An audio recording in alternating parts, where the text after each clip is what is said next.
history, many leaders have faced perilous ends, signaling the tumultuous nature of politics in certain periods and regions. Patrice Lumumba fought for the freedom of his country, and he was killed for that. Assassinations, often a result of political unrest, coups, or ideological differences, have claimed the lives of various African presidents. This video delves into the lives and tragic ends of 15 African presidents who met their fate in the most dangerous ways, offering a window into the complex web of African political history. Number 1. Patrice Lumumba, Democratic Republic of the Congo. Patrice Emery Lumumba, born on July 2, 1925 in Onalua, Belgian Congo, rose to prominence as a nationalist leader, dedicated to securing independence for his homeland. As a fervent advocate for Pan-Africanism and Congolese nationalism, Lumumba envisioned a united Congo free from colonial shackles, where its vast natural resources would benefit its people rather than foreign powers.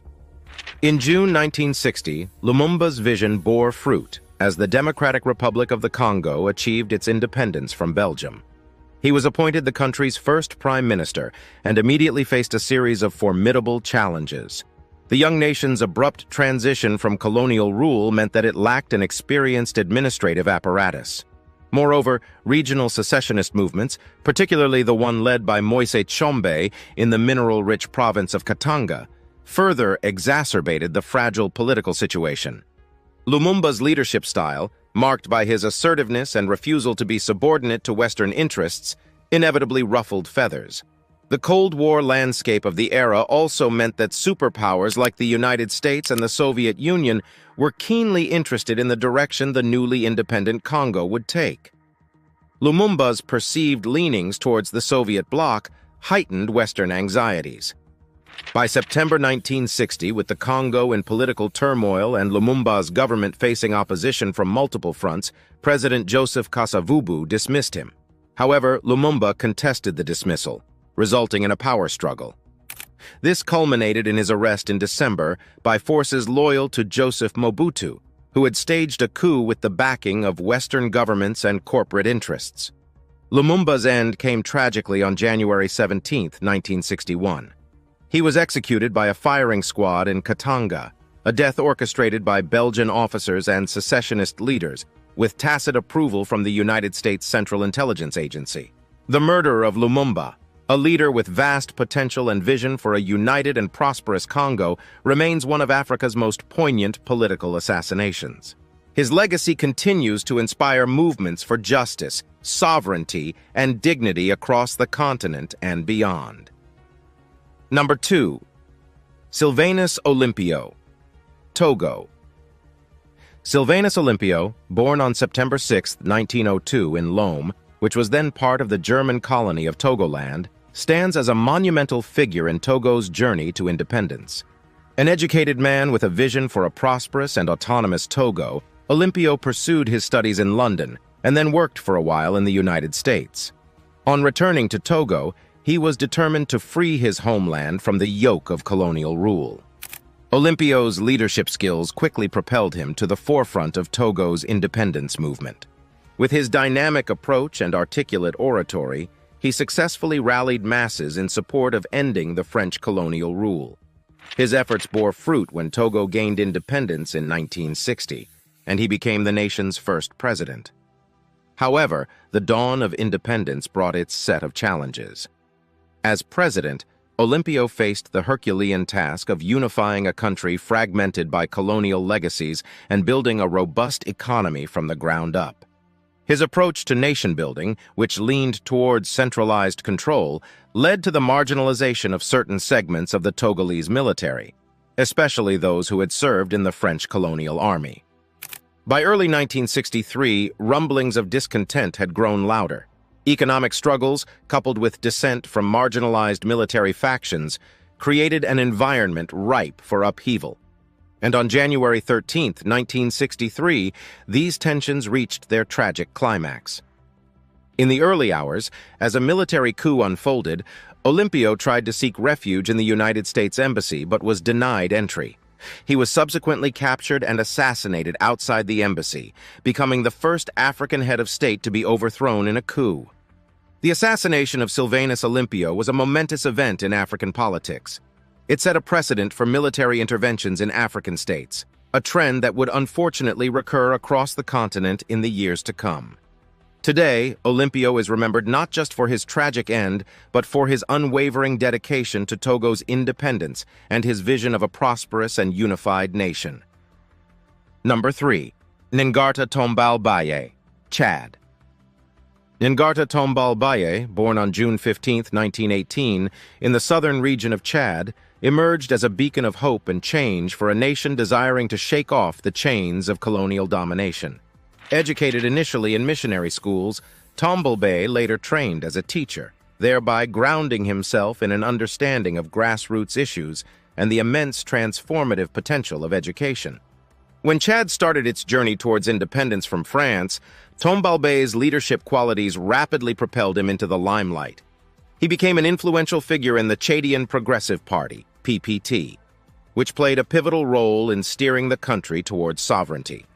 With Chad achieving independence in 1960, Tombal Baye was appointed its first president, a testament to his perceived capability and popularity. Tombal Baye's presidency, however, was not without challenges.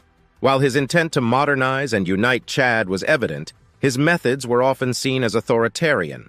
He suppressed opposition, curtailed freedoms, and at times resorted to traditional practices like the initiation rites of the Yondo to foster unity and loyalty. Such tactics, combined with a perceived favoritism towards the Christian South over the Muslim North, sowed seeds of discontent. By the early 1970s, Chad was a cauldron of unrest. Rebel factions, particularly from the northern regions, began actively opposing Tombal Baye's rule.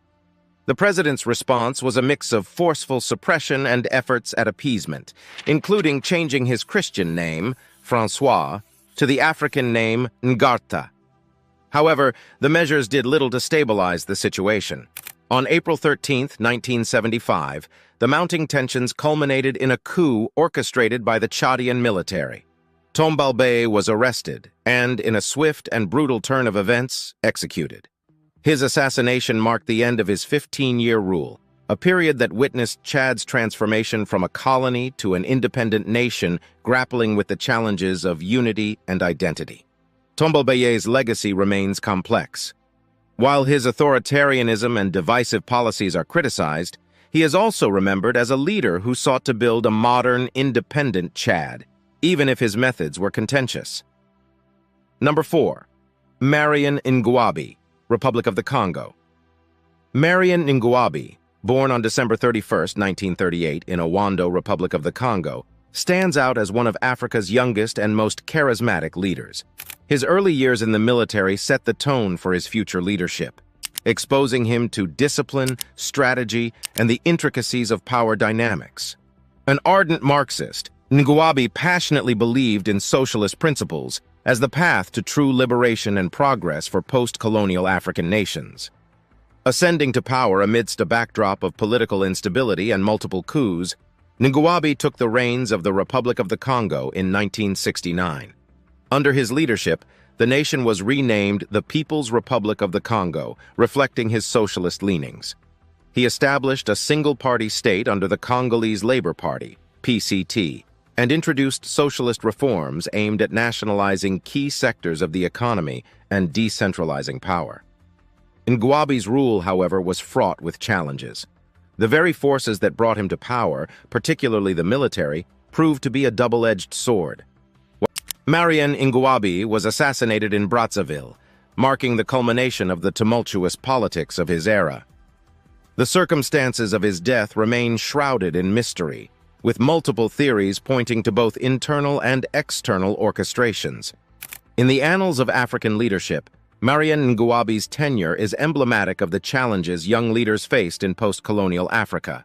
The balancing act between ideology and pragmatism, the quest for national unity, and the constant navigation of internal and external threats. Number 5. Amilcar Cabral, Guinea-Bissau and Cape Verde. Amilcar Cabral, born on September 12, 1924, In Bafata, Portuguese Guinea, now Guinea-Bissau, remains an indomitable figure in the African liberation movement. A brilliant agronomist by training, Cabral's true calling was ignited by the burning desire to see his people free from the shackles of colonialism. While working on agricultural projects in the colonies, Cabral witnessed firsthand the devastating effects of colonial policies on the local populace. These observations fomented a revolutionary spirit within him, leading him to conclude that armed struggle was the only viable path to genuine independence. In 1956, he co-founded the African Party for the Independence of Guinea and Cape Verde, PAGC, setting the stage for a relentless fight against Portuguese colonial rule. Cabral's strategy was multi-pronged. While he recognized the necessity of armed confrontation, he was equally invested in political education. He believed that the true liberation of his people necessitated not just freedom from colonial rule, but also mental emancipation from colonial ideologies. This duality of purpose, waging a guerrilla war while also investing in grassroots political education, became a hallmark of PIGC's liberation strategy. Under Cabral's leadership, PIGC made significant inroads, capturing large swaths of territory from the Portuguese and setting up local governance structures. The success of the movement drew international attention, and Cabral's eloquence made him a revered figure in global anti-imperialist circles. Number 6. Samora Machel, Mozambique. Samora Moises. Machel, born on September 29, 1933, in the village of Chilambane, Gaza Province, Mozambique, stands as an emblematic figure in the fight against Portuguese colonialism. Growing up in a world marked by deep-seated racial inequalities and colonial exploitation, Machel's trajectory from a nurse to the first president of Mozambique was nothing short of remarkable. Machel's journey into revolutionary politics was precipitated by his involvement in health services, where the stark disparities between the colonizers and the colonized were blatantly evident. Realizing that only a systematic overhaul could bring true justice to his people, he joined the Mozambique Liberation Front, Frelimo, in 1962. Displaying innate leadership skills and a deep commitment to the cause, Machel quickly rose through the ranks to become the leader of Frelimo in 1970. Under his leadership, Frelimo adopted a strategy that blended guerrilla warfare with political outreach. Machel was profoundly aware of the need to unite the diverse ethnic groups of Mozambique under the banner of national identity.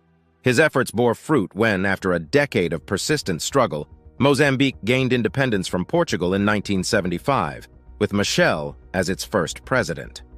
As president, Machel embarked on an ambitious journey to reshape Mozambique. He introduced socialist policies, nationalized industries, and made significant strides in education and healthcare. However, his tenure was riddled with challenges, including economic struggles and the protracted civil war fueled by external forces opposing his socialist stance. Number 7. Thomas Sankara, Burkina Faso. Thomas Isidore Noel Sankara, born on December 21, 1949, in Yako, Burkina Faso, often dubbed the Che Guevara of Africa, was an epitome of revolutionary zeal and transformative leadership. A young officer in the Burkinabe military, Sankara's intellectual fervor and commitment to justice set him apart from his peers, positioning him as a beacon of hope for a nation yearning for change. Sankara's ascent to power in 1983 through a military coup was emblematic of his radical approach to governance. Almost immediately, he embarked on a whirlwind of reforms aimed at uprooting the entrenched systems of exploitation and neo-colonialism. Renaming the country from the colonial, Upper Volta, to Burkina Faso, the land of upright men, was symbolic of his broader agenda to instill pride and self-sufficiency in his people. Under Sankara's leadership, Burkina Faso witnessed unparalleled initiatives. From massive vaccination campaigns and infrastructure projects to groundbreaking land redistribution and women's